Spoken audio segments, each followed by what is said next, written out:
Hi, this is Mardy once again and welcome to my channel.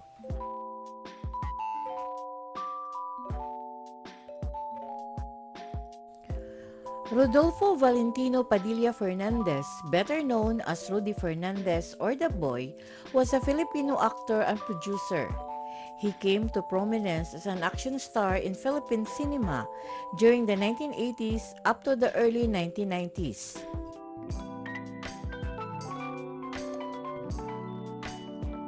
If you are new to my YouTube channel, please don't forget to like, comment, and subscribe.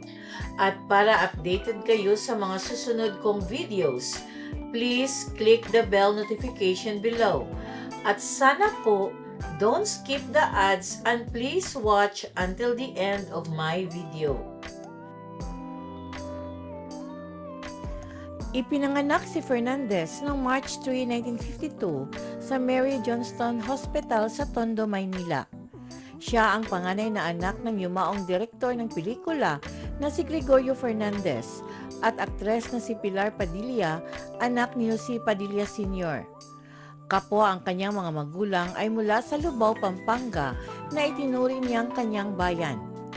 Ginawa niya ang kanyang debut sa pelikula sa edad na 3 na lumabas sa Luksang Tagumpay noong 1956 na idinidirehe ng kanyang ama. Lumabas din siya sa isa pang pelikula ng kanyang ama, si Emily, noong 1960.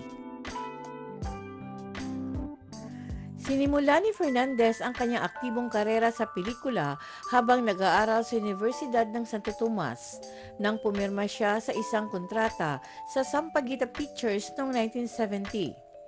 Beginning with Baby Ama, a biopic of a well-known Filipino criminal, Fernandez specialized in portraying true-to-life characters.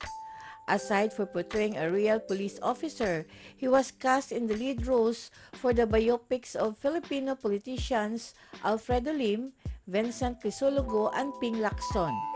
With a decline of production of Filipino action films during the 2000s, Fernandez turned to television roles.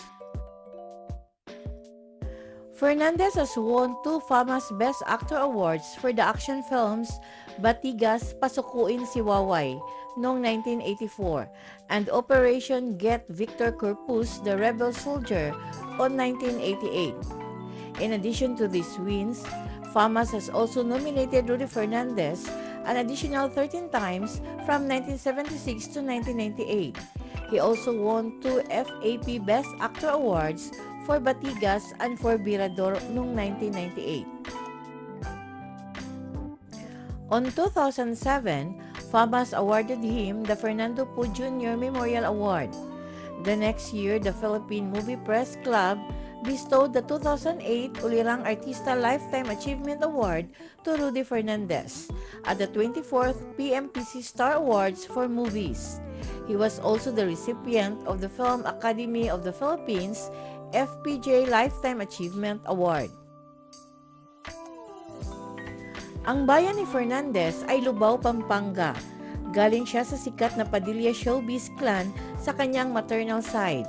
Sina Ruben, Bibi Gandanghari at Romel Padilla ang kanyang mga pinsan at si Shasha Padilla ay kanyang pamangkin.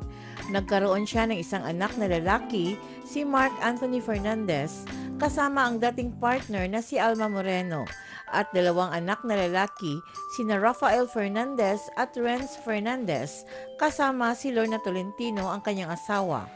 Ang kanyang apo na si Gray, anak ni Mark Anthony Fernandez, ay sumali rin sa industriya ng showbiz. During the 2001 elections, Fernandez ran for mayor of Quezon City under the banner of Laban ng Demokratikong Pilipino, Puwersa ng Masa.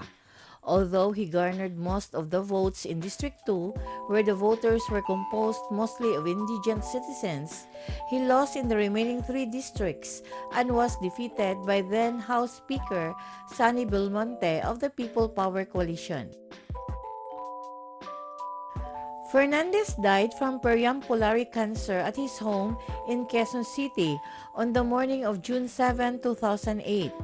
His remains were brought to the Heritage Park in Taguig City, and his interment took place on June 12, 2008 at 3 p.m. for his burial. Thank you very much for watching. And according to Abraham Heschel, self-respect is the fruit of discipline. The sense of dignity grows with the ability to say no to oneself. Special thanks to my source from Google, https://en.wikipedia.org. Photo credits to https://pinoymovieclassics.blogspot.com. An inspirational quote credits to https://graciousquotes.com.